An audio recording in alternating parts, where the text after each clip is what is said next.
ಇನ್ನು ಕೇರಳದ ವಯನಾಡಿನಲ್ಲಿ ಏನು ಗುಡ್ಡ ಕುಸಿತವಾಗಿ ಘೋರ ದುರಂತ ಸಂಭವಿಸಿತ್ತು. ಆ ದುರಂತ ಸಂಭವಿಸಿದಂತಹ ಸ್ಥಳಕ್ಕೆ ಪ್ರಧಾನಿ ಮೋದಿ ಅವರು ಆಗಮಿಸಿದ್ದಾರೆ. ವೈಮಾನಿಕ ಸಮೀಕ್ಷೆಯನ್ನು ನಡೆಸ್ತಾ ಇದ್ದಾರೆ. ಪ್ರಮುಖವಾಗಿ ಮುಂಡಕ್ಕೈ, ಚೂರಲ್ಮಲ ಮತ್ತು ಮೇಪ್ಪಾಡಿ ಈ ಪ್ರದೇಶದಲ್ಲಿ ಏನು ಹಾನಿಯಾಗಿದೆ, ಯಾವ ರೀತಿ ಗುಡ್ಡ ಕುಸಿತವಾಗಿದೆ, ಇದೆಲ್ಲವನ್ನ ಕೂಡ ಮೋದಿ ಅವರು ಖುದ್ದು ಮಾಹಿತಿಯನ್ನು ಪಡ್ಕೋತಾ ಇದ್ದಾರೆ. ವೈಮಾನಿಕ ಸಮೀಕ್ಷೆ ನಡೆಸ್ತಾ ಇರತಕ್ಕಂಥ ದೃಶ್ಯವನ್ನು ಕೂಡ ತಾವು ಗಮನಿಸ್ತಾ ಇದ್ದೀರಾ.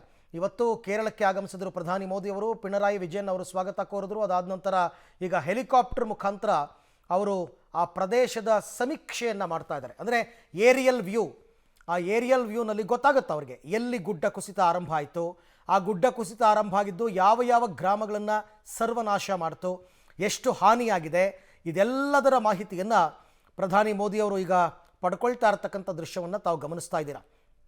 ಘಟನೆ ನಡೆದು 11ನೇ ದಿನ ಇವತ್ತು ಪ್ರಧಾನಿ ಮೋದಿಯವರು ಬಂದಿದ್ದಾರೆ. ಈಗಾಗಲೇ ಅಲ್ಲಿನ ರಕ್ಷಣಾ ಕಾರ್ಯಾಚರಣೆ ಎಲ್ಲ ಸಂಪೂರ್ಣ ಮುಗಿದಿದೆ. ಸೇನೆಯವರು ಕೂಡ ಅಲ್ಲಿಂದ ಹಿಂತಿರುಗಿ ಹೊರಟಿದ್ದಾರೆ.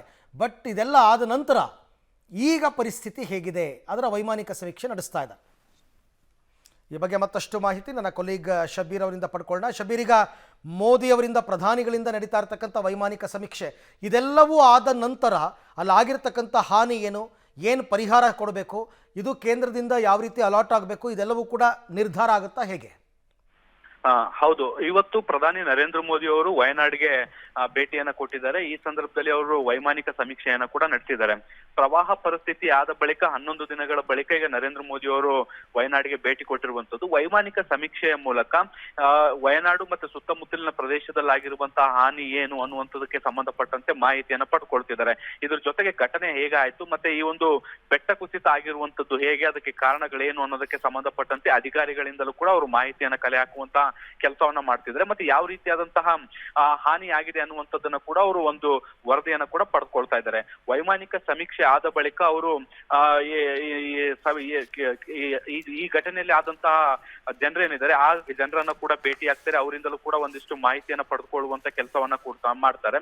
ಇದಾದ ಬಳಿಕ ಕೇರಳಕ್ಕೆ ಯಾವ ರೀತಿಯಾದಂತಹ ನೆರವನ್ನ ಕೊಡಬೇಕು ಅನ್ನೋದಕ್ಕೆ ಸಂಬಂಧಪಟ್ಟಂತೆ ನಿರ್ಧಾರ ಮಾಡುವಂತ ಸಾಧ್ಯತೆಗಳು ಕೂಡ ಇದಾವೆ. ಈಗಾಗಲೇ ವಿಪಕ್ಷಗಳು, ಅದರಲ್ಲೂ ಕೂಡ ವಿಶೇಷವಾಗಿ ವಿರೋಧ ಪಕ್ಷದ ನಾಯಕ ರಾಹುಲ್ ಗಾಂಧಿ ಅವರು ಇದೊಂದು ರಾಷ್ಟ್ರೀಯ ದುರಂತ ಅಂತ ಘೋಷಣೆ ಮಾಡಬೇಕು ಮತ್ತೆ ವಿಶೇಷವಾದಂತ ಪ್ಯಾಕೇಜ್ ಅನ್ನ ಕೊಡಬೇಕು ಅನ್ನುವಂತ ನಿಟ್ಟಿನಲ್ಲಿ ಒತ್ತಾಯವನ್ನ ಕೂಡ ಮಾಡ್ತಿದ್ದಾರೆ.